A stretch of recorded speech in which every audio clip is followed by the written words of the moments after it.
Okay, here we go. Stand by. 3, 2, 1, action. Assume nothing. Brash, bald-faced blasphemy. Question everything. I find it extremely hard to imagine. Open your eyes. It is quite all right to be an atheist. The fastest growing group of people in the country has been measured as being those who have no belief or who are atheists. You don't have to be apologetic or quiet about it. Challenge the opposition. You see religion on 100 fronts losing the argument.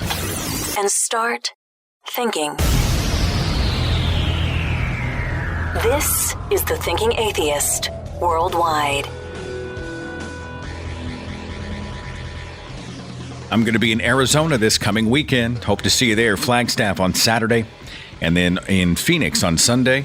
And details on those and all the other tour stops coming up: Denver and Orlando, Louisville, Charleston, and a whole lot more. Go to thethinkingatheist.com/events. Coming up next week, I'm releasing the audio and video of a speech I just gave in Toronto.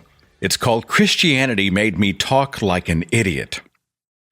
Now, those who know me know that I'm pretty compassionate when it comes to religious people, because I was one myself, and I have religious people populating my life. I mean, they're all around me, and most of them, almost all of them, are precious people, good people. I see them in many ways as just victims of bad ideas. You know, we just disagree very strongly on a few things related to religion and maybe some politics and whatnot. But overall, I mean, they're just stellar people. They're worth having in my life. And so the speech isn't a referendum necessarily on them. It's really more of a reflection on myself. When I was a religious person, the stuff I would say, you know, the things that came out of my mouth, the phrases and sentences I would utter made me sound like an idiot. And so I wrote a whole speech around this phenomenon, and the audience just loved it. And I think you will enjoy it as well. It releases next Tuesday. In a couple of weeks, we're going to tackle radical Islam. Again, we're going to talk more about Islam, radical Islam, moderate Islam. We're going to speak to some ex-Islamists and ex-Muslims and people who have insider knowledge as to what we're talking about. And again, if you have a perspective on this, if you want to sound off even anonymously, I've had people contact me from places like Saudi Arabia, Pakistan, and elsewhere, and they want to talk about this stuff, but they can't really give a name. They can't really give any specifics. I get that. Just tell me anonymously what's on your mind. You can email podcast@thethinkingatheist.com.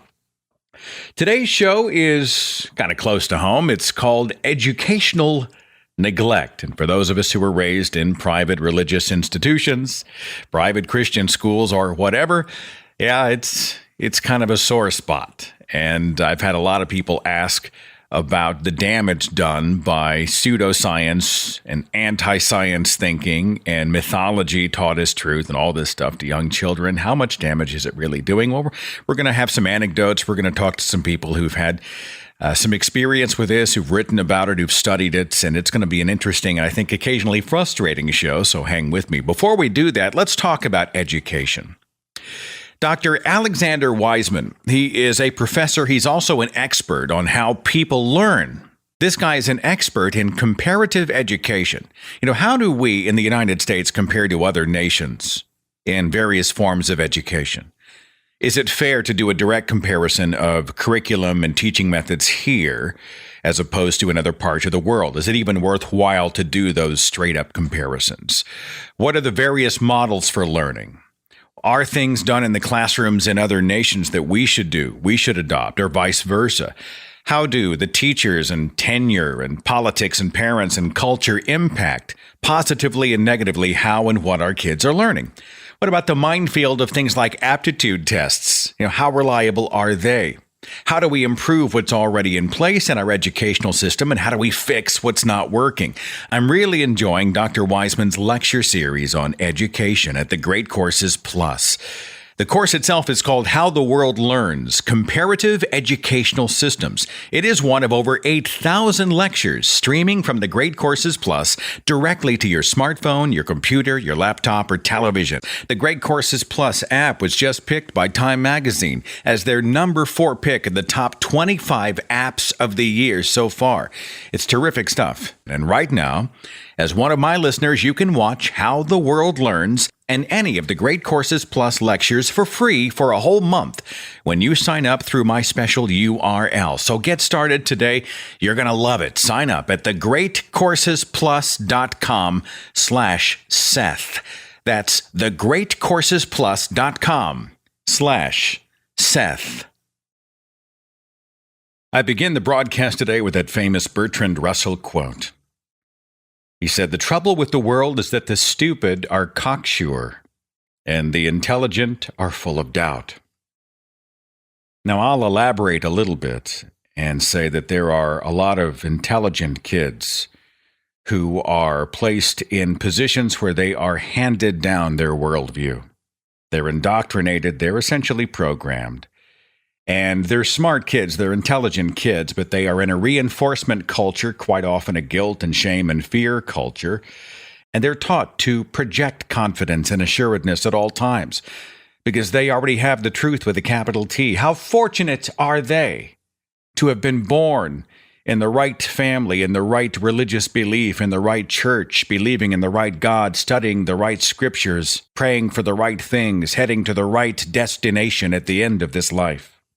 You can trust this. It's absolutely true with a capital T. No grain of salt required. Certainly no doubt. Doubt is a real problem in the church.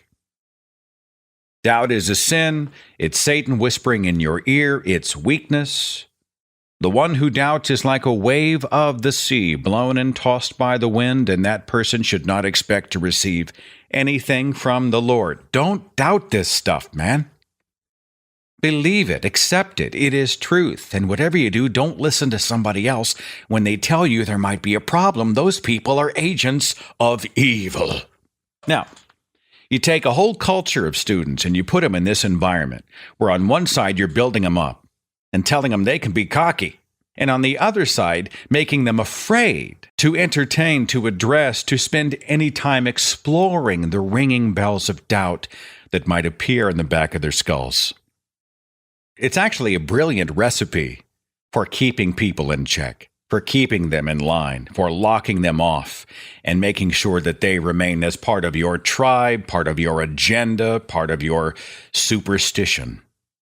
And here in the United States and all around the world, there are institutions which are about one thing, indoctrination, but they are brandishing a banner, they are waving the flag of education. And in many ways, they are inhibiting, they are damaging the students that go on to graduate and try to enter the real world. And as these kids grow into adults, if they are ever genuinely exposed to the real world, they often enter that world totally unprepared, inhibited. They don't realize in many senses they are, but they lack basic information, basic education, the foundational building blocks for a healthy, productive life, because their parents and their pastors and their teachers were more interested in creating little religious mini-me's than they were giving the children the tools to teach them how to think instead of what to think. That's what this broadcast is about today. Educational neglect. How superstition shackles the mind. Many of your calls and emails on the show, we're going to share specific examples from various private school curriculum, private religious school curriculum. I'm going to talk in just a few minutes to a guy named Jonny Scaramanga. He has written a series of articles on Patheos, which expose the PACE program. PACE is produced by Accelerated Christian Education, ACE. He had written one article called 33 Jaw-Droppingly Bad Multiple Choice Questions from the program. And you're going to hear examples of the questions asked to young children, and you're going to wonder if it's really a parody. Is this really true? Are young children really being programmed with this nonsense? And I'll tell you right off the bat, the answer is yes. I'll tell you something else, too. I spent my 4th grade in the PACE program. Temple Christian School used the PACE program. PACE's science booklets are especially terrifying. Pace has a book dedicated entirely to refuting the fact of evolution. Evolution, you know, it's a theory and a fact. Pace Science Book 1096 has declarations that our sun is shrinking. And a sun shrinking at a constant rate would have swallowed up the Earth billions of years ago. So this obviously proves that we don't live in an old universe. It's a young Earth and a young universe. The notion the sun is actually a fusion reactor. This is part of a conspiracy pitched by all those devil-infected scientists. Quote, from the Pacebook, Science 1096, the nuclear fusion theory of how the sun emits heat and light is an invention of evolution scientists. It's a conspiracy.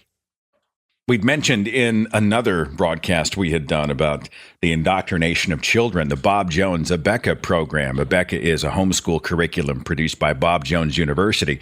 In Abeka book, America Land That I Love, now granted this is a 1994 book, I'm sure it's been revised since, but this was published well after I graduated high school and was taught to young children that God used the Trail of Tears to bring many Indians to Christ.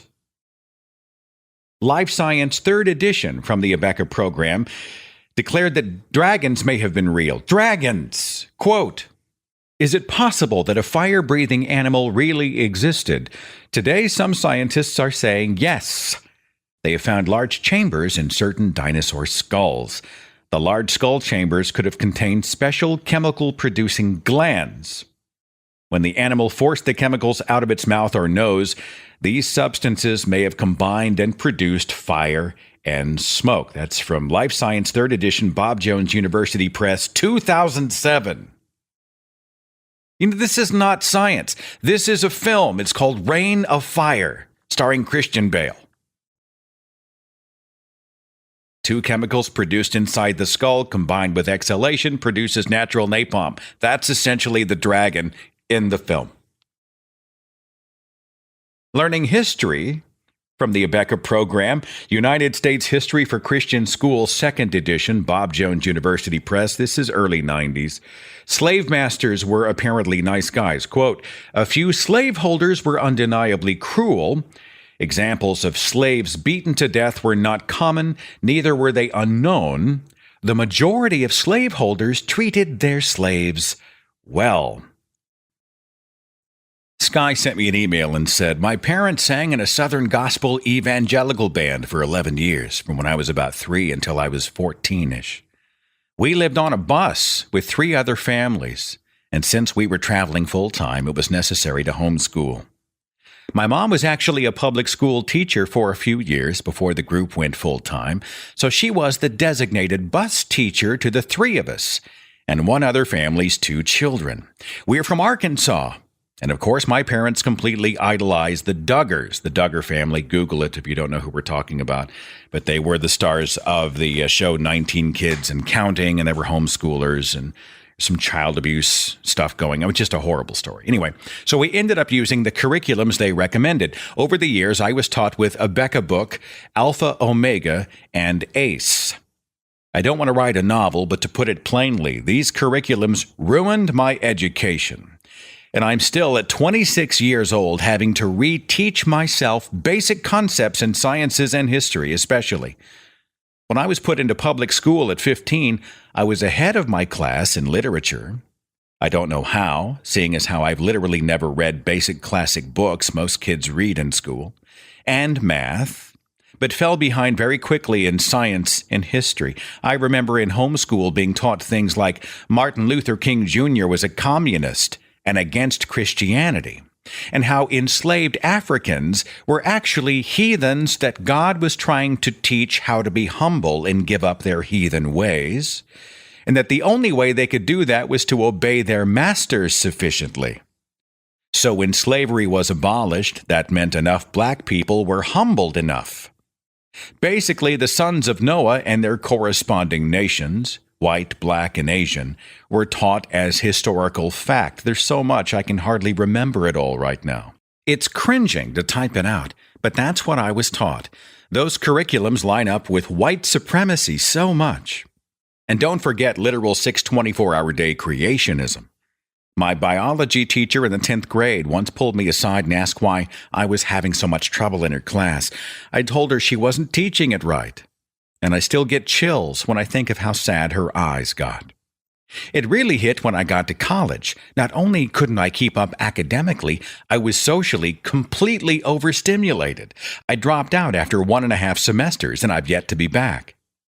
Don't get me wrong, I think homeschooling can be great, but for the ultra-conservative and religious, it's devastatingly backwards and will end up leaving your children fucked up in the head when they have to somehow figure out how to make sense of this mess. Its effects echo through my entire life, and I'm constantly embarrassed. Even though I'm actively learning as much as I can, as often as I can, I just hate feeling like I'll forever have to play catch-up. Sky, do not beat yourself up over coming late to the party. Trust me, there's a ton of us who came late to the party. You know how old I was when I finally picked up and absorbed and learned from some legitimate science-authored books about evolution? I was about 37. Okay? And then I became embarrassed. Where have I been? Why haven't I been introduced to these Why wasn't I introduced to this basic information when I was a kid? And why didn't I figure it out and introduce myself to this material when I was in my young 20s? Why now? And of course, the answer has a lot to do with the cultures that we are products of. Indoctrination, our environment, cultural reinforcement, the fear of hell. There's so many things going on. Don't beat yourself up, right? I always say it. I said this recently at a presentation I'd given in Toronto. I said, I came late to the party, but I'm here. And that's what matters, Sky. Education comes in many forms and many ways on any day. And when you shake off all this insanity, then every day can genuinely be a discovery. We don't start with the answer and then ask the question. We get to just start with a question and find out where that journey takes us. I hope it's a good journey for you, Sky, okay? So don't be sad, don't be scared. Trust me, some people never get out. And you did. And you should give yourself credit for that, okay? As I was researching the broadcast, I stumbled upon some Patheos articles on the PACE program. Now, this rung a bell with me because much of what we studied, especially in my early Christian education when I was in 4th grade at Temple Christian, was out of the PACE program, where you were supposed to be able to go at your own pace. And so it was a sort of a play on words, but this was a very theology-heavy, Christianity-heavy version of quote-unquote education. Well, Jonny Scaramanga had done sort of an expose or a series of exposés on some of the weird shit they teach or have taught to children in the PACE program. And Jonny was available for a short conversation on the radio, and I had to have him. So, Jonny, thanks for being here, man. It's a pleasure to have you. It's a pleasure to be here. Thank you very much for having me. Were you indoctrinated, or were you just looking at all of this insanity from afar? Yeah, no, I was absolutely indoctrinated. I went to an ACE school for not very long, actually. I was there from when I was 11 until just before I turned 15. And I was already pretty hyper-Christian by most people's standards when I went to the school, but I came out of this school believing that it was against God's will for governments to provide health care or benefits to their citizens, that the Loch Ness Monster existed, and that this was a good reason to doubt the theory of evolution, and that the laws of the Bible should be built into the laws of our country.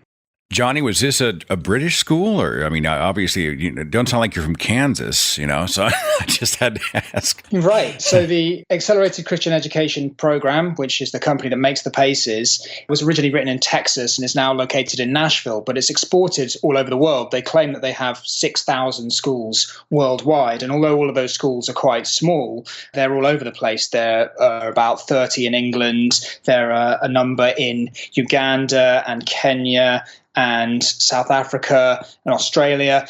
Most English-speaking countries have a strong presence of accelerated Christian education.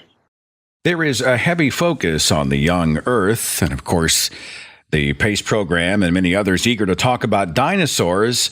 One science book even invoking the Loch Ness Monster. You want to talk about this?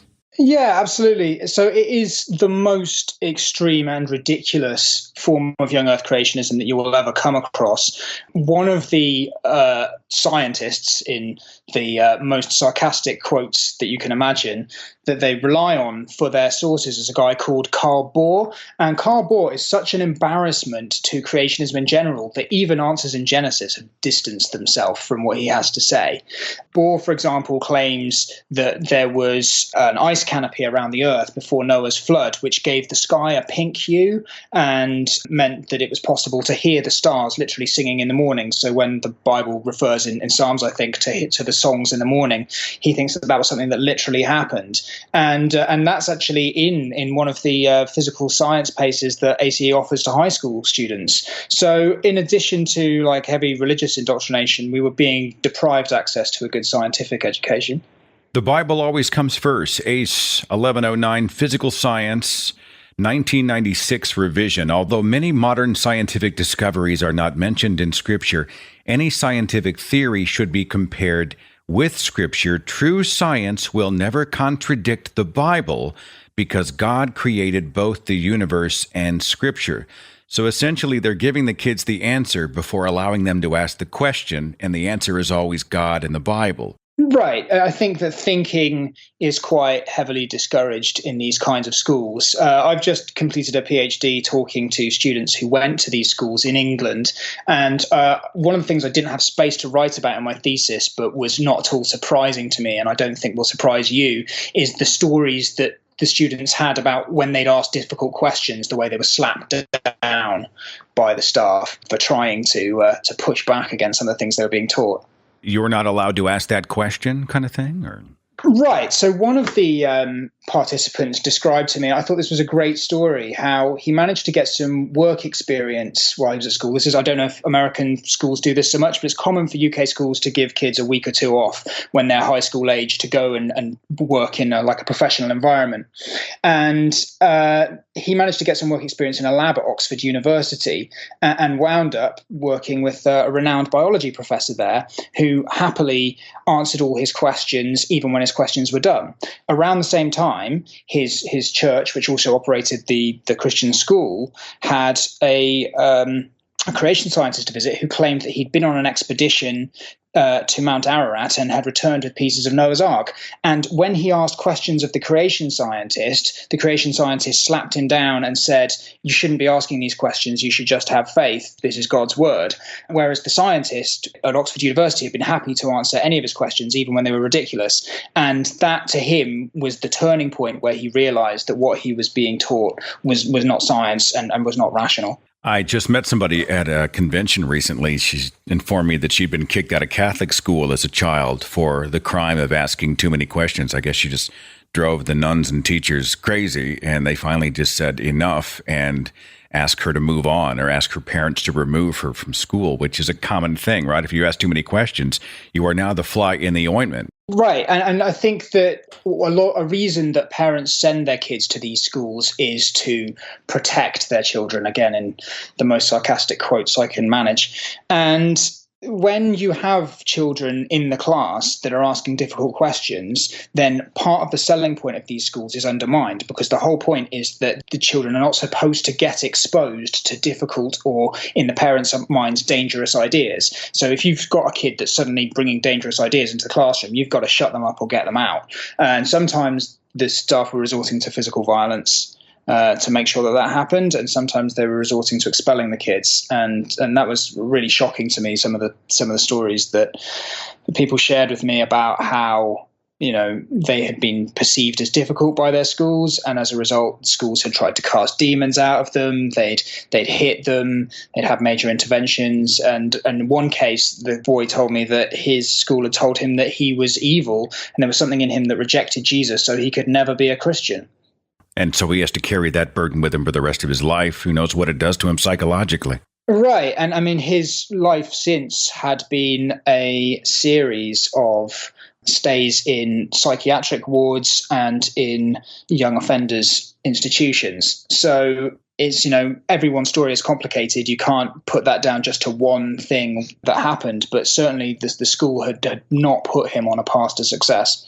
Jonny, I was reading through some of the articles you'd put out online, and you had covered some of the just terrifying questions, multiple choice questions presented to the students in the PACE program. The questions themselves, the phrasing, the design of the questions is just terrifying. For 9 and 10-year-olds, a question would be, wisdom means what? Is it a test? Is it godly thinking? Or is it tasty milk?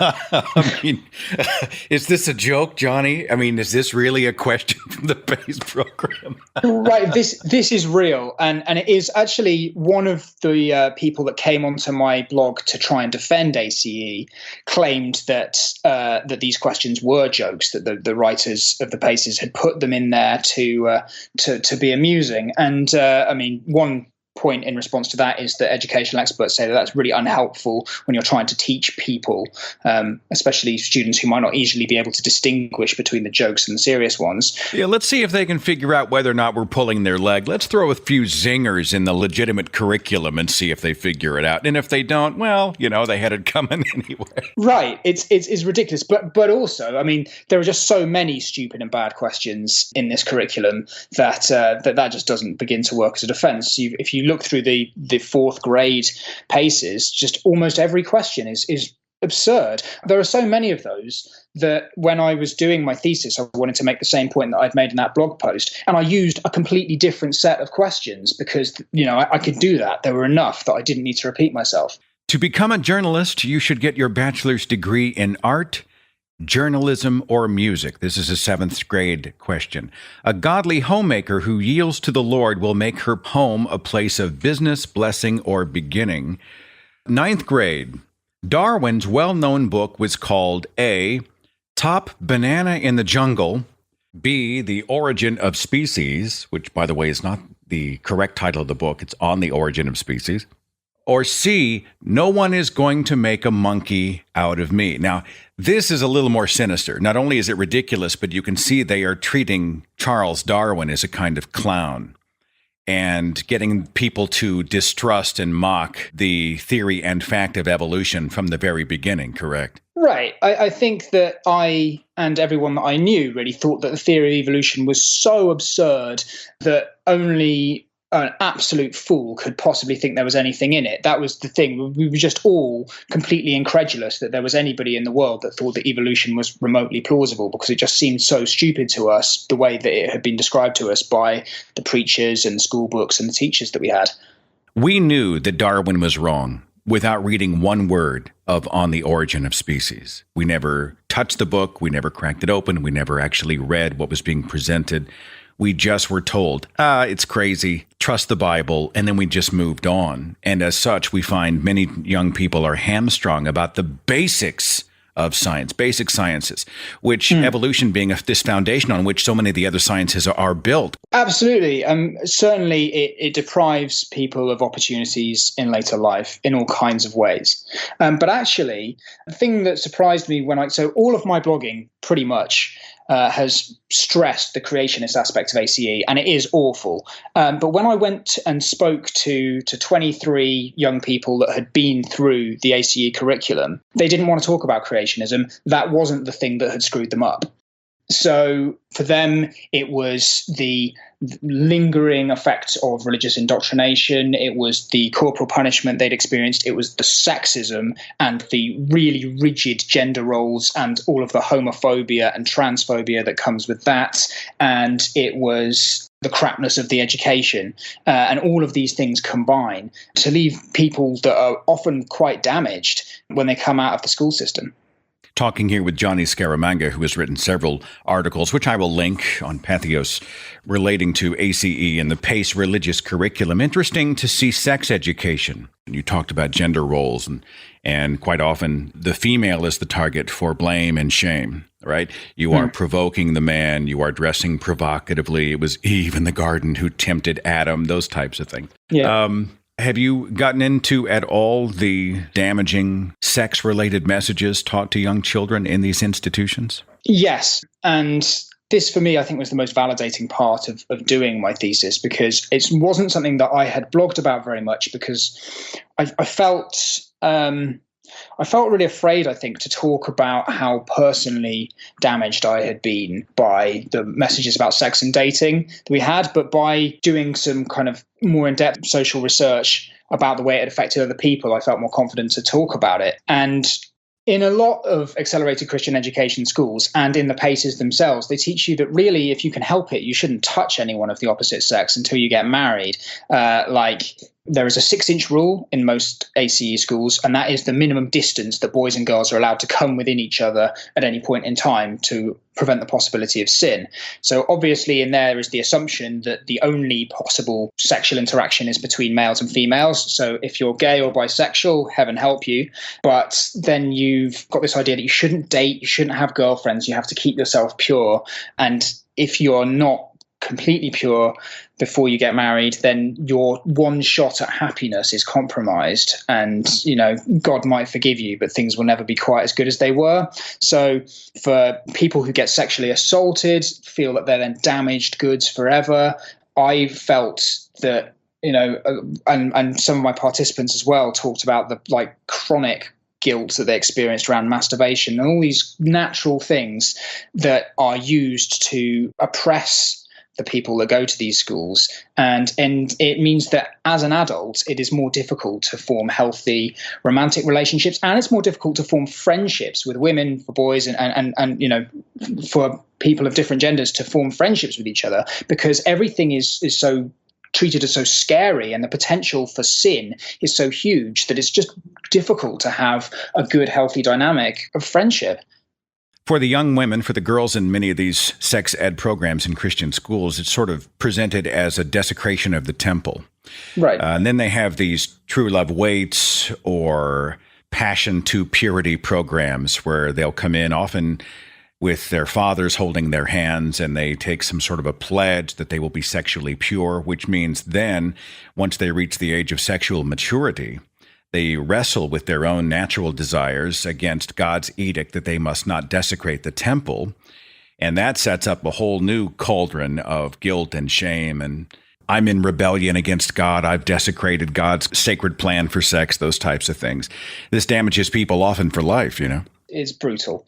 And people have no idea the damage that they're doing. I talk in my thesis about what I call ghost beliefs. And what I mean by that is that even for those of us who have realized that what we were taught was wrong, and rationally we understand that it's not true anymore, it still affects us kind of as though it's true. So even though the belief is dead, it's still haunting us. So one of my participants explained to me how she had got pregnant and wanted to have an abortion. And rationally, she believed that abortion is a woman's choice, and she was in full favor of reproductive choice for women. But she could not bring herself to have an abortion because she still had this voice in her head telling her that she would go to hell if she did that.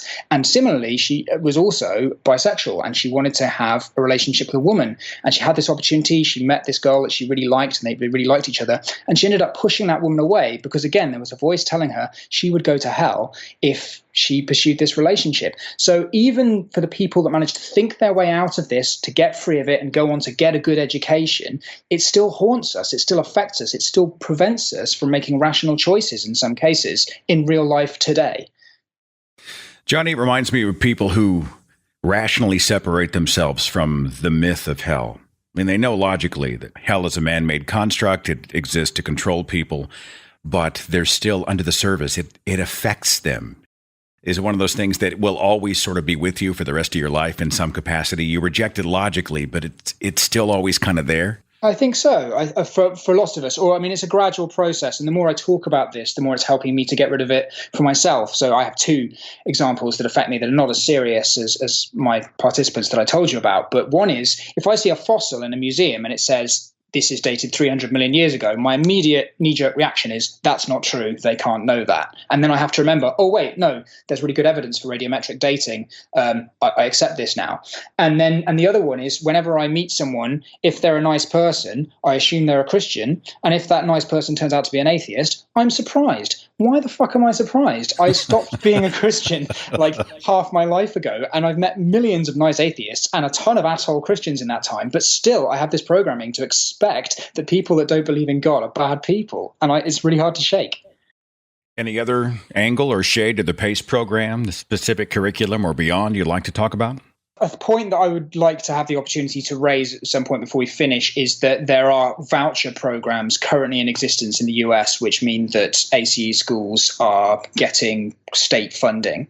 And one school in Florida alone is going to get hundreds of thousands of dollars this year from the state to teach this stuff.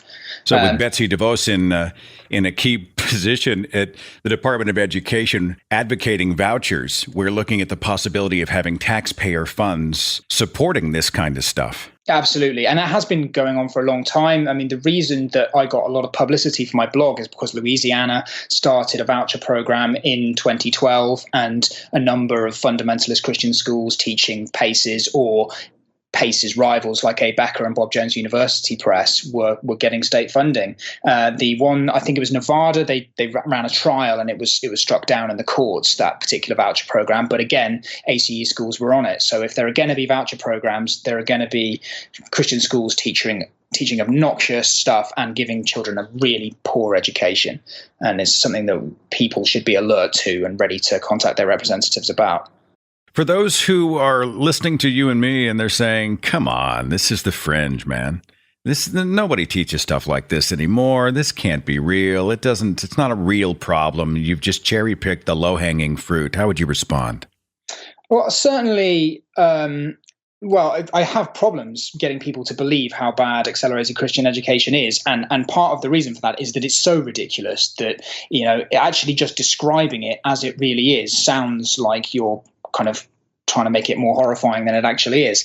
But certainly there are Christian schools that are less horrifying than ACE schools. These are some of the worst. But to the people that go to them, they are really damaging. And I think those people matter. I think that the fact that, in the UK, it's probably something like 2,000 children at the moment that are being educated in this way, which is a small proportion. But it matters. It matters if you're one of the kids in those schools. And also, we have a system that allows this to happen in the UK. And if they're allowing this through the net, then they're probably allowing other things too. I understand that there are, extreme Plymouth Brethren schools in the UK. There are some really very conservative Islamic schools. Somebody even told me that we have Scientology schools in the UK. And we clearly do not have a system in place that stops extremism and terrible ideas from getting presented to kids as the truth in school. And that's a problem. And it's a problem in the US and all over the world. And these kids grow up and have kids of their own, and it's a vicious cycle, and many people never get out of it. So, Jonny, I appreciate your perspective very much. I will again link your blogs, the two blogs I was looking at anyway, and if there's anything else you've got that you would prefer, just send me an email. I'll make sure those are presented in the description box. I can't guarantee it's going to be as compelling as Charles Darwin's Top Banana in the Jungle, but, hopefully. But it's an interesting look into your own background, and thanks for helping to sort of shed some light on this. Greatly appreciated, man. It's an absolute pleasure. Thank you for having me, Seth. Michael sent me a message. He was an educator in high school, teaching high school chemistry. Now, this was a public school, but apparently he had a religious student in the school. And he said this. Michael says, when I was teaching high school chemistry, I was covering the Tyndall effect, which is what creates what we interpret as rays of sunlight coming through breaks in clouds or treetops.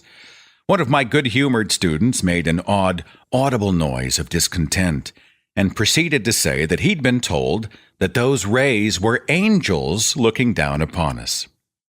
I initially brushed it off as him mostly just surprised and being funny, but the student stayed uncharacteristically sullen for the rest of the class period. I then put together that his mother had told him the angel story after his father had died, but I had already crushed this poor kid's heart because his mother had lied to him about basic science being his dead father watching over him. Stephanie sent me a message and gave me just a few examples of some of the stuff she was taught when she was in a private Christian school, the school called the School of Tomorrow, or the curriculum called the School of Tomorrow. All history taught through the lens of Christianity. She was taught that the United Nations is an evil organization and an existential threat to the USA. The war fought in the U.S. in the 1770s, that's the War for American Independence, not the Revolutionary War, because revolutionary implies rebellion, and America is a great Christian nation, so it would not rebel. Evolution is fake. Carbon dating is flawed, so there's no evidence that the Earth is more than 6,000 to 10,000 years old. Almost all the literature studied is Christian, so you'll not be studying the classics like Shakespeare and Greek philosophers, but rather reading Christian fiction. Oh no, please say it's not so. The better books are things like The Hiding Place by Corrie ten Boom, or if you were in the AP English course, Fox's Book of Martyrs. So I grew up mostly unexposed, she says, to reasonable geology, biology, history, literature. Probably the only topic that was untainted was spelling. Even my typing course was indoctrination because can you find a better tool than making a student type passages that reinforce their vision of how the world should be? I even took a, quote, science course that required writing papers supporting the truth of the worldwide flood and the illegitimacy of evolution.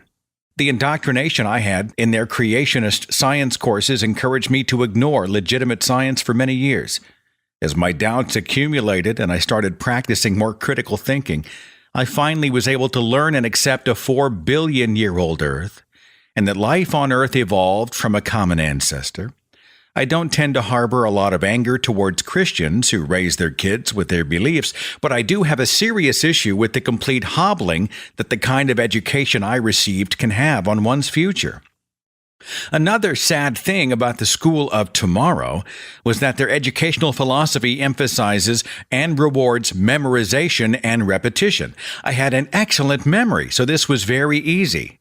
But I was never asked to engage in higher cognitive functions like synthesizing and analyzing information.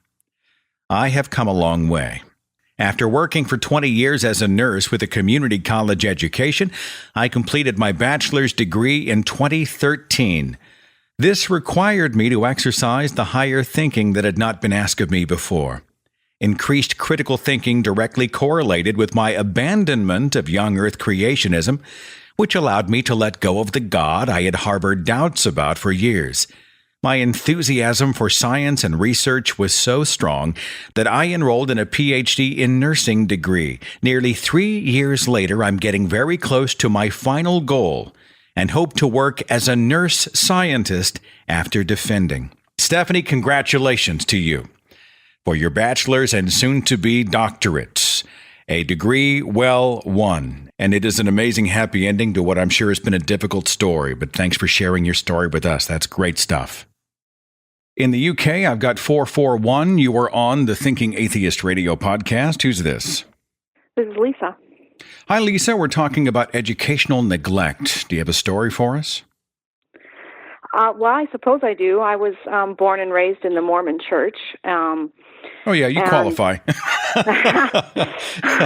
You qualify. Now, you don't sound British. Where are you from originally? No, I grew up in California. So you were in the Mormon church in the United States? I was, yes. I'm 48 and I left the church a few years ago and officially resigned. I had my name removed from the records of the church.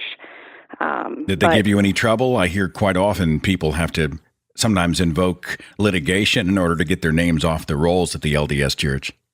It can be difficult. However, I was fortunate to research and find a absolutely sort of hero in the ex-Mormon community, Mark Noggle, who runs the Quit Mormon website. He's an attorney and a former member himself who processes the resignations for free. Quitmormon.com. Quitmormon. I just, while you were speaking, pulled it up. Want to resign? Yeah. Resigning from the Mormon church is typically a tedious process involving multiple visits and calls. Quit Mormon is free legal representation to streamline your resignation. I want to shake this person's hand. That's amazing. I want to give him a big hug. I mean, seriously. Yeah, it just must be an incredible person to do that. But yeah, it can be extremely difficult. You never know how zealous your particular local leader will be wherever you happen to, to be in the world, in trying to remove your name from the records. You get visits, you get late night visits called to repentance, that sort of thing. So okay, well, if I can redirect this back to the reason we're speaking, I mean, I'm fascinated by ex-Mormons. We're going to have to do a whole other show on this subject. It's an amazing, fascinating topic. I even wrote about them in Sacred Cows. I dedicated a chapter to some of the weird quirks, and there are many, to the Mormon Church. But how did the LDS Church impact you and your education specifically? Well, a few thoughts come to mind. I mean, for one thing, I think for me personally, the teaching that the power of prayer and the Mormon priesthood tops all, that it's preferable to actual evidence, was a huge influence on me and my ability to just sort of critically think and form my own opinions, and also just plan my life, really. When a believer pursues that sort of method of divine inspiration, but, and doesn't receive it, you just double down on the activity and busy yourself so wholeheartedly with everything Mormon and Mormon doctrine. It's exhausting, and it informs decisions that you make then later on in life and things that you pursue. Give me an example or two. I mean, how did the Mormon Church inhibit you or keep you from being exposed to the outside world? Well, science is completely dismissed, of course. Evolution is dismissed. It's a very literal interpretation of the Bible. Noah and the ark actually happened, and Adam and Eve were actual people, and the world is 6,000 years old. And then you run up against evidence like, dinosaur bones. If it's only 6,000 years old, what's up with that? It just becomes a very confusing situation where if you want to stay Mormon, or if you if you are, and that's, the people that you love and trust who've raised you and taught you and influenced your life are telling you these things, and you search for ways to make that true. When you looked around then, once you escaped, did you feel like you'd been cheated? I didn't learn the stuff I should have learned. I don't know the stuff I should know. Do you have some of that? Absolutely, I do. I mean, in every aspect of my life, I meet 20-somethings and work with 20-somethings who know more and are more capable of sort of moving through the world than I am. Do you consider it a form of child abuse? Would you go that far?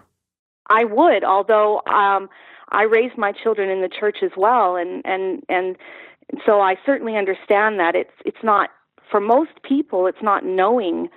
We don't decide this is how I'm going to abuse my child, like hitting them or, telling them they're horrible people or whatever, emotional abuse, that sort of thing.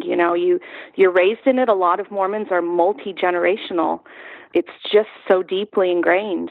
It reminds me of how I answer people when they ask me if I'm angry with my mother and father for how they raised us, which was devoutly in the Christian faith. And I always say, no, I'm not angry with them for trying to raise me in the best way that they knew how. I mean, they sincerely felt they were doing the right thing. Yeah. My anger comes later whenever there's a lack of boundaries and respect, and there's a lack of discourse. There's shaming and all those other things between a parent and a child. But if a parent sincerely believes that they're doing the right thing, they're just a victim of bad ideas, I don't hold any rage against mom and dad for that. So I see what you're talking about.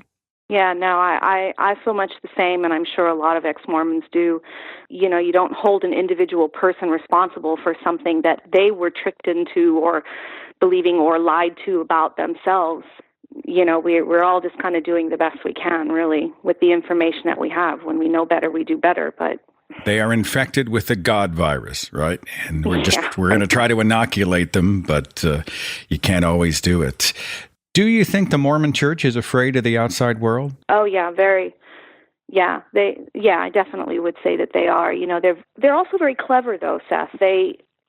They'll take it to a certain point. They'll say, "Oh, of course, there's so much good information on the internet. You can use the internet to help people come into Christ and to learn about the restored gospel and to convert to Mormonism. And it can be a wonderful tool, but it's also very dangerous. There's evil lurking in every corner, and Satan can grab you and grasp you and warp your mind. And yeah, they're definitely afraid of that, and they're afraid of what's happening now. Especially, there are a lot of people that are leaving the church because of what they find, and the actual active membership is becoming older and older in the Mormon Church because young people, of course, are using the internet for school. And when I grew up, there was no internet.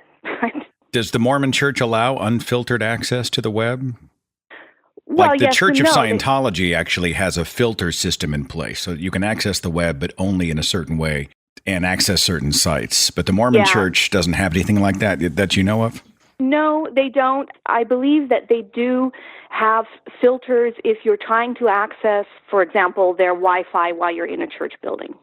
I read somewhere that pornography use was highest in Mormon communities, so maybe that's why there are no filters. It's a hugely repressed culture. Maybe. They're also very sexually repressed people. So a hugely repressed culture. That's no surprise at all. But more to the filters, yes and no. I mean, no, we're not provided with, okay, put this on your, whatever, that kind of thing. But they talk about it a lot. They say, for example, you should never access the internet without another person, a trusted person present.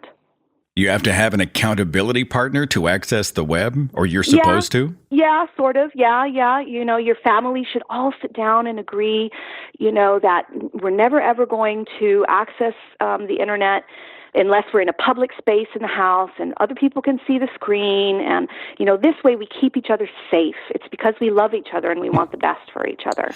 How did you overcome your fear of the outside world? How did you find your voice out there? Or have you overcome your fear? Do you still feel a little bit behind the times, a little scared of the unknown? I do feel behind the times somewhat. I do feel scared, but I feel more scared of myself, and that's the really scary thing. I feel sometimes scared that I don't know my own mind because so many of these ideas and attitudes, particularly as a woman, were placed so early on in my life. And this is kind of getting back to the sort of educational neglect thing. And I don't really know who I maybe might have become if I hadn't learned those things or hadn't been influenced in those ways.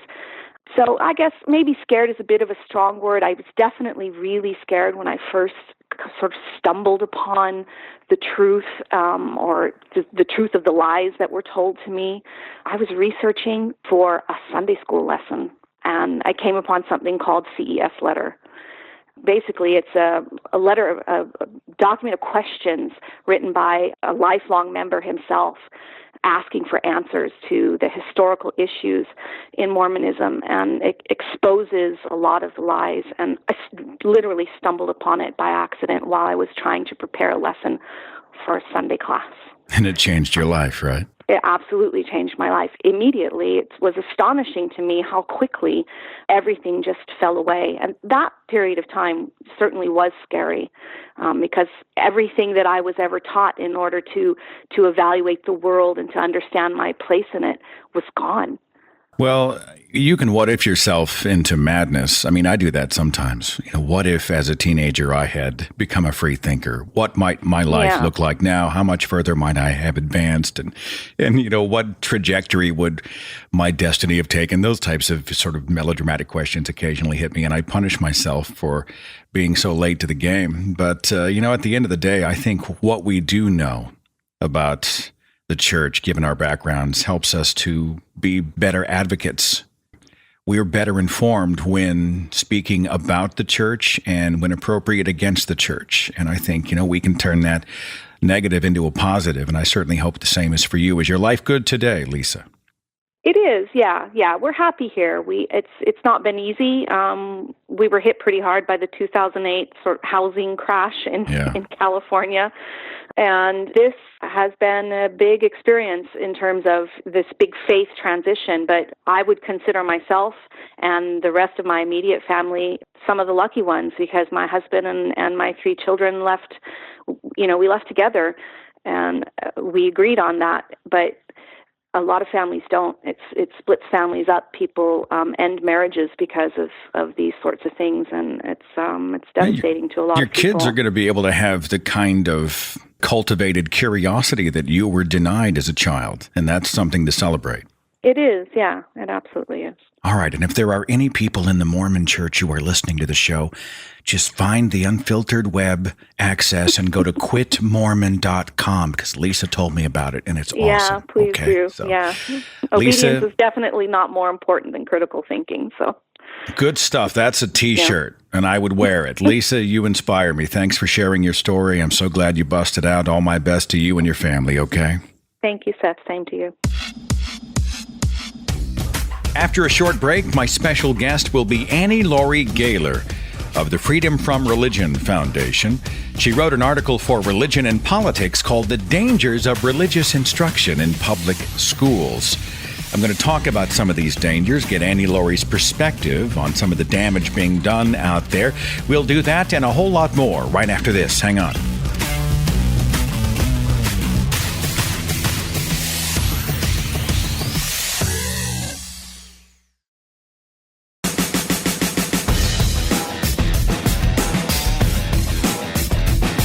Don't forget, my supporters on Patreon get a completely commercial-free version of the broadcast and a bonus show every month. And your support really does make a difference. Thank you so much. If you want to become a patron, you can go to patreon.com/Seth Andrews.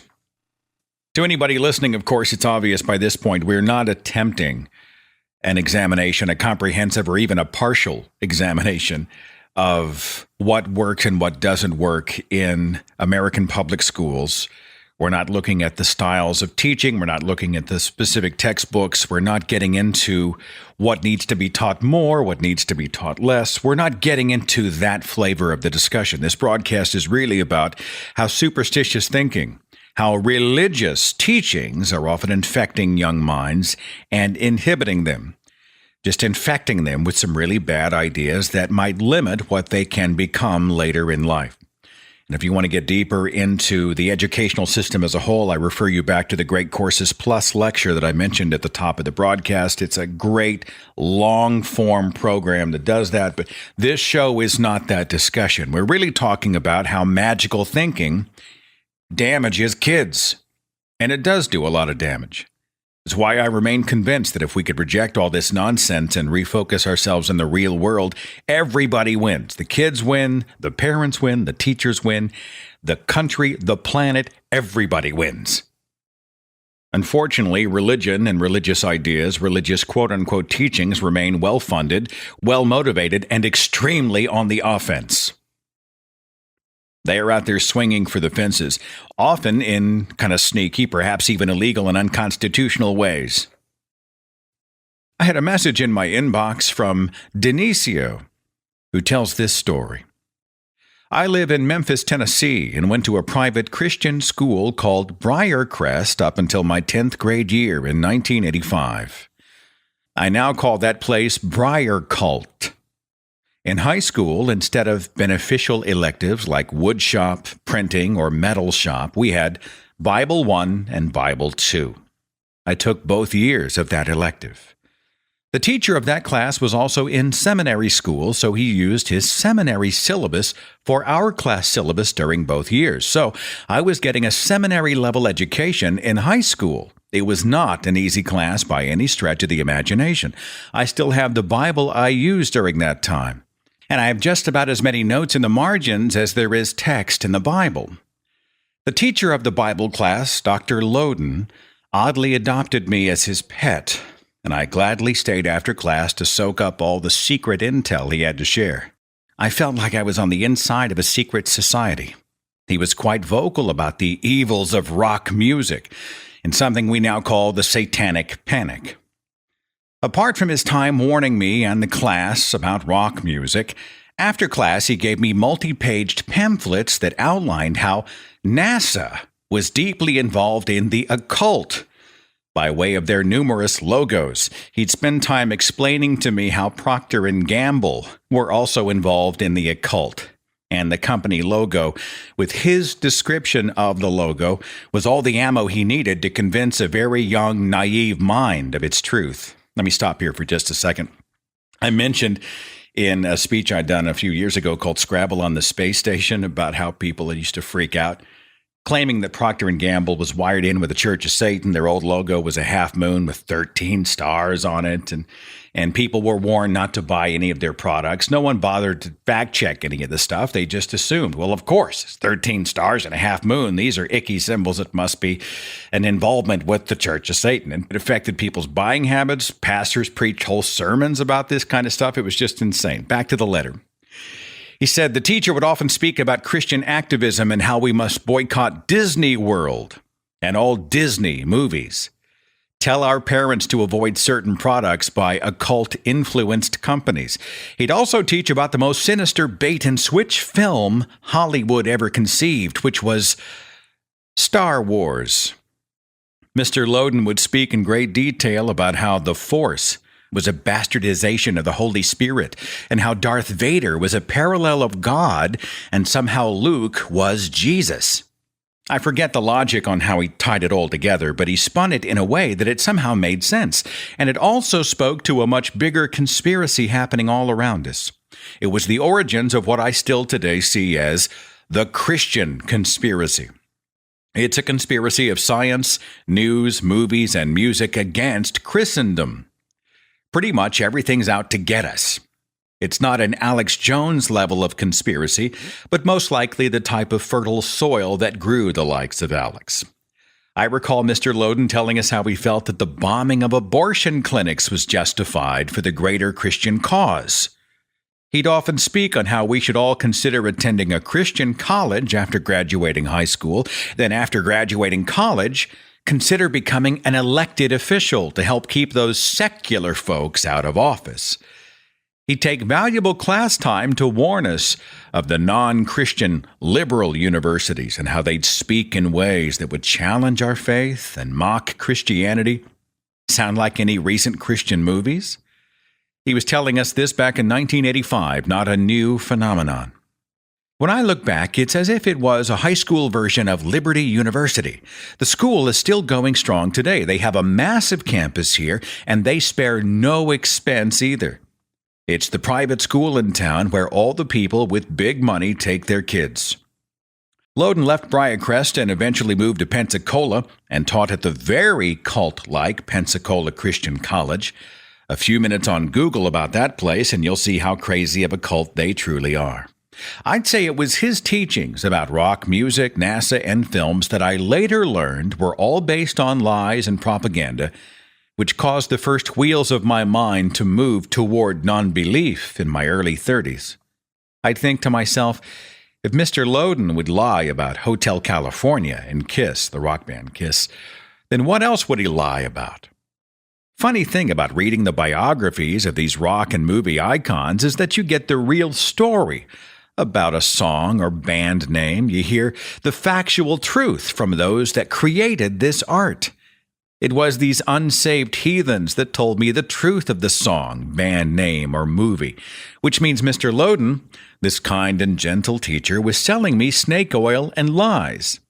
Coming to grips with the fact that you've been lied to by those trusted to teach you facts and the truth is life-changing. He created a fear in me that I can still tap into today when I hear words like humanist and atheist. He mastered the PR campaign of misinformation and taught hundreds, if not thousands, of students this nonsense during his time as a teacher. A student from the university where he taught is an elected official in the state of Tennessee who continues to push the radical pro-Christian agendas in the state legislature, like making the Bible the official state book. Loden taught me to fear humanity. He taught me to fear movies and music. He taught me to fear in the most gentle and unassuming ways that it took me a long time to recognize, because it came from a place of compassion and kindness. It gave me a warped view of the world. Even today, I can still hear the echoes of his voice when I knee-jerk at situations. Most of all, he was crucial in reinforcing in my mind that there was an invisible sky daddy with a flawless rule book. I was, quote, saved many years prior to his classes, but he was the one that drove me deep into fundamentalism, which included young earth creationism, biblical sexual morality, the hatred of evolution, and to doubt the value of humanism. I attended Briarcrest from first grade till 10th, And then my dad allowed me to go to public school, where I graduated in 1987. I can't tell you what the cover of any of my textbooks were while I was in private school, but I can rattle off countless Bible verses and whole passages on demand. They did not prepare me for college or a career. They prepared me for a life inside the bubble.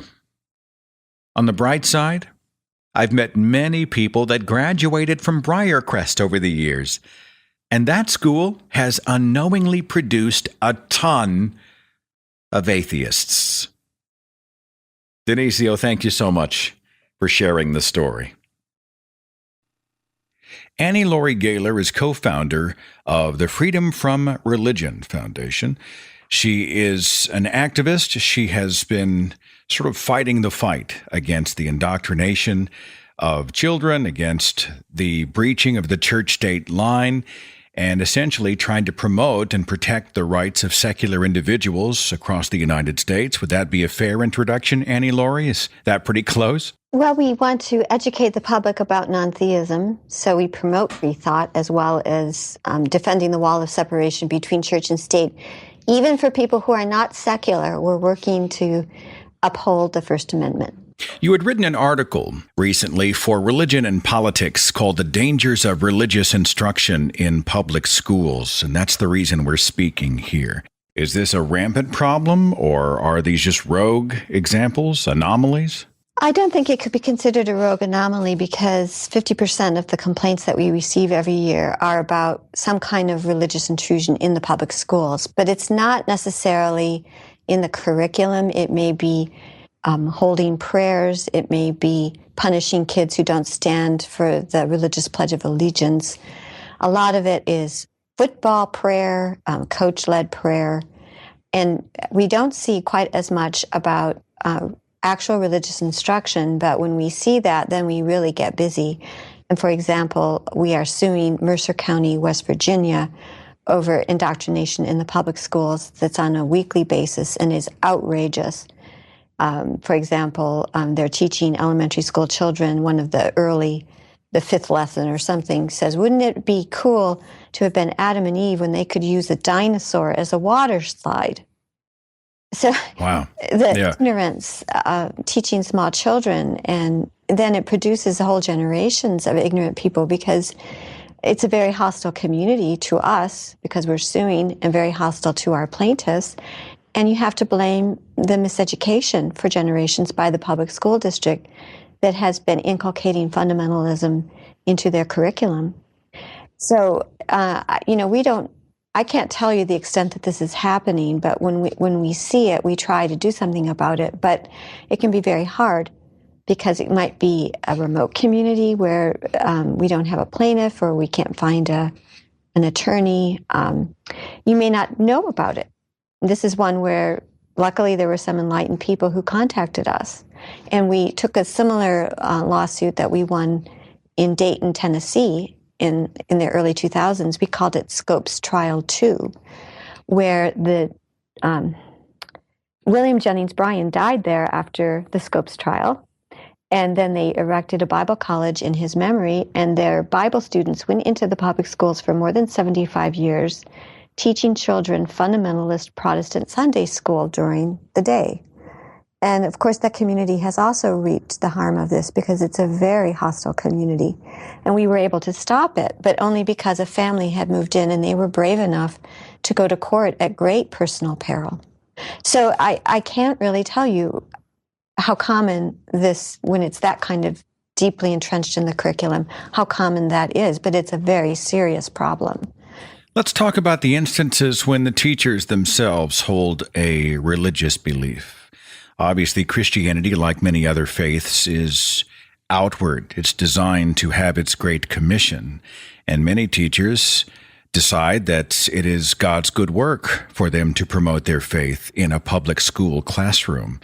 Do you have experience with this? Oh, yes. We get a great variety of complaints. The music teacher who's teaching the children a song, I'm going to sing when the Lord says sing, and they repeat that 24 times.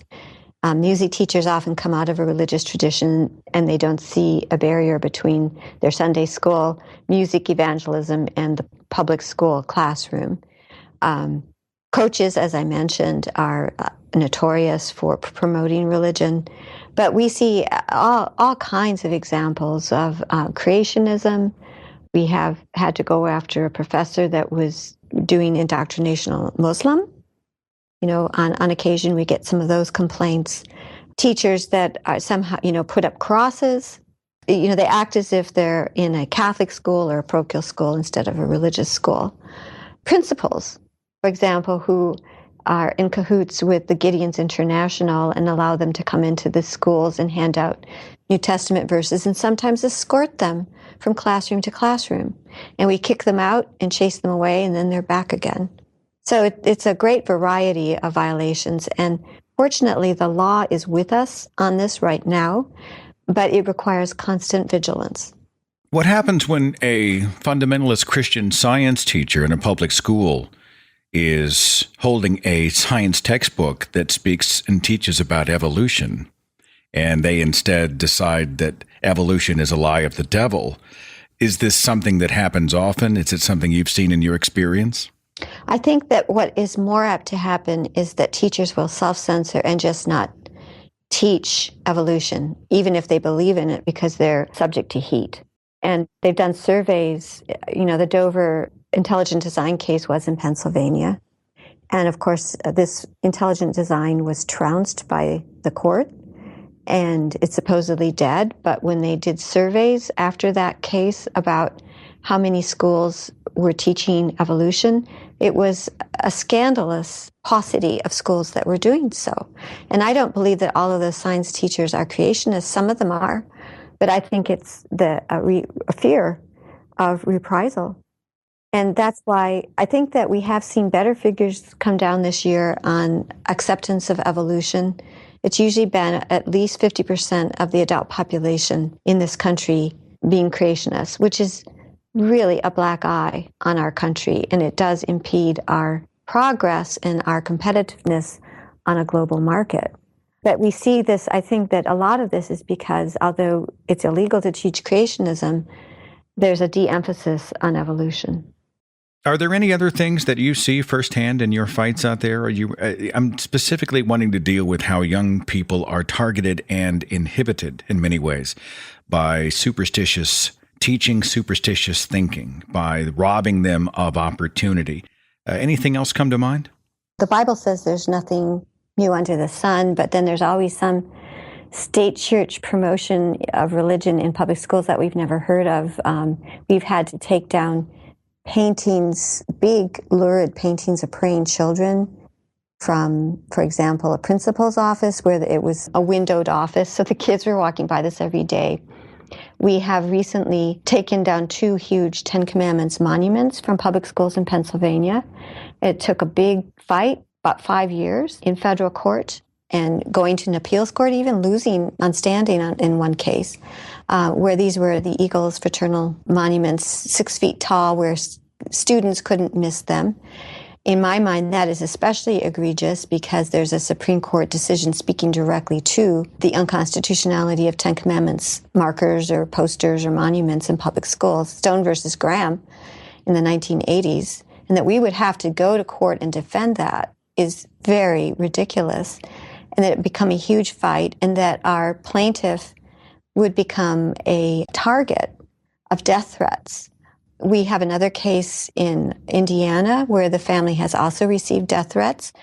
And here is where they were having a Christmas spectacular every year. And it included, while they were singing Christmas songs for 20 minutes, a live nativity was enacted by the students, Jesus and Mary and so forth, while district employees read from passages in the New Testament. And that we would have to sue over this. And then when we won, they said, no, you can't do that. So the school district put up what I'm calling a dead nativity, and put a large nativity scene up on the stage. And our plaintiff was in the audience, our student, who was expecting to not have to deal with religion.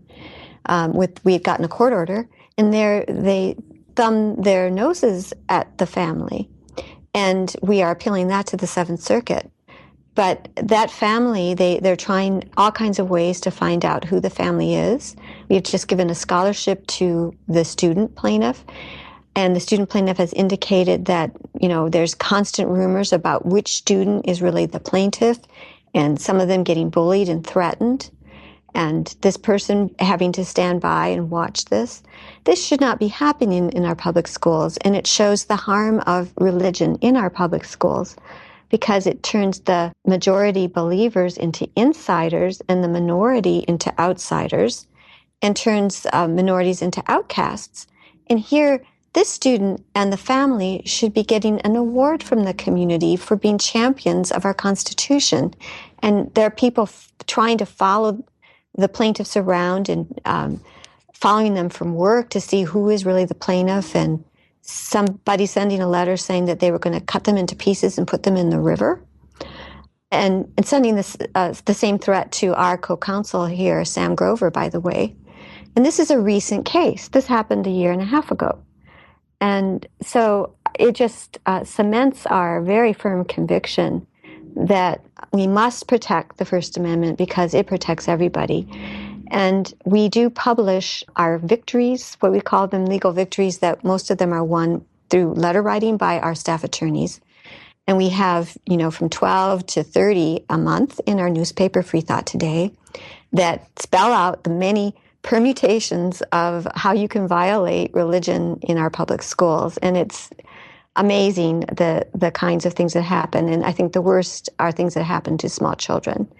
I think it would be interesting to watch the devout Christian who was standing on the platform of religious freedom, if they were to bring a Quran into the classroom and try the same stuff, or perhaps promote some other God, some other religious dogma, they probably wouldn't be singing freedom of religion quite so loudly. No, they would be very appalled. And that should be, the shoes on the other foot. But they don't usually have the imagination to think that. They think majority rules. They don't understand the Bill of Rights. Well, and they vilify you. I see the narrative every time you guys go in. You are the mustache twirling villain of the story, according to many of the religious. I couldn't help as I was researching the show. I stumbled upon the interview that you had done with Sean Hannity. Amanda Knief, formerly of American Atheist, was just on Sean Hannity's show. I'm not sure exactly how you were able to sit through that exchange, because Hannity's great at vilifying the FFRF and atheists in general. Well, that particular show, it was 4 against 1. And they kept saying, well, let's hear what Annie has to say about this. And then they wouldn't let me speak. It was really funny. But the other major issue that we deal with in the public schools right now is, it's prayer, but we also deal with a lot of school board prayer. And we have a lawsuit in Chino Hills, California, that we have won, where it was, the prayer was like being in church.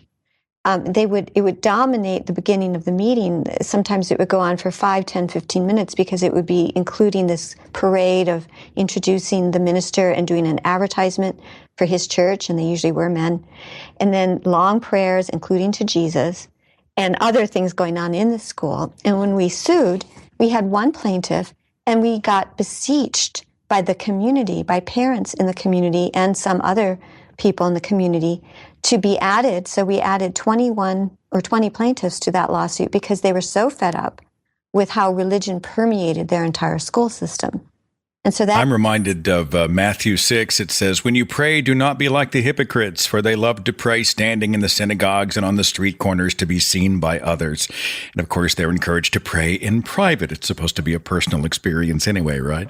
Yes, we would not mind if they would go into a closet and pray. Jesus exhorts them to. But unfortunately, they want to be those hypocrites and be seen by others. And let them do that in a church, fine. But we have a secular public school system, and they should not be misusing it to promote their personal religious agenda. All right. So one of my listeners has a child in the public school system, and they all of a sudden have become aware that there might be a breach of the church-state line, that they are seeing religiosity infecting the school system. What can they do? How can they contact you to get involved? It's very easy. they go to our website, ffrf.org, and the second link on the left is legal, and there's a drop down, and it says report a state church violation. And then we have a whole little survey that we ask people to fill out. And the more detail they give us, the easier and faster it is for our legal department to respond. And we really have, at any given time, including our legal fellows, about 8 attorneys. This summer we have 5 legal interns. And they're all kept very busy, mostly trying to end violations by writing letters to erring school districts and other governmental bodies, pointing out the law. And luckily, with public school, law is mostly on our side today. We are very concerned about the turn that the Supreme Court is going to take and the overt agenda of the religious right to get rid of more than 65 years of Supreme Court precedent interpreting the First Amendment, to keep religion out of our public schools. And they're certainly gunning for it. But at the moment, we're holding firm. Where we are not doing so well, and I would hope your listeners might help us combat this, is vouchers. And we have the threat at the federal level of federal vouchers under DeVos and Trump's budget. We also have many bills in Congress, and 2 of our attorneys are going to lobby against those next week in our Educate Congress campaign that are calling also for tuition tax credits. And that's a problem at the state level, and they're also calling for it at the federal level. And there, the law is very scary. There have been 2 Supreme Court decisions giving the green light to certain vouchers, also to tuition tax credits. And it's been slow to implement, but we are seeing it starts out small and then it becomes huge. And almost all of the schools involved are parochial and religious schools. And there they can teach religion and creationism to their heart's content, despite the other Supreme Court precedent. And taxpayers are paying for it. We really need to contact members of Congress, your member of Congress and senators, and say you can't vote for the Trump budget, you can't vote for these bills. The work you're doing is one of the reasons I encourage my listeners that FFRF is an organization worth supporting. FFRF.org. Annie Laurie Gaylor, thanks so much for your perspective and time on the show. Thank you so much. And with that, I guess we'll call it a show. Don't forget to join me for kind of a sarcastic romp, kind of a self-indicting romp next Tuesday. It is the audio of my speech in Toronto at Imagine 7 called Christianity Made Me Talk Like an Idiot. And we had a great response with a live audience, and I think the radio audience and the YouTube audience will enjoy as well. It releases next Tuesday. Have a wonderful week, my friends, and I will see you soon. Follow The Thinking Atheist on Facebook and Twitter. Watch dozens of original videos on the Thinking Atheist YouTube channel. And visit our website for resources, links, contact information, the editor's blog, and more. thethinkingatheist.com.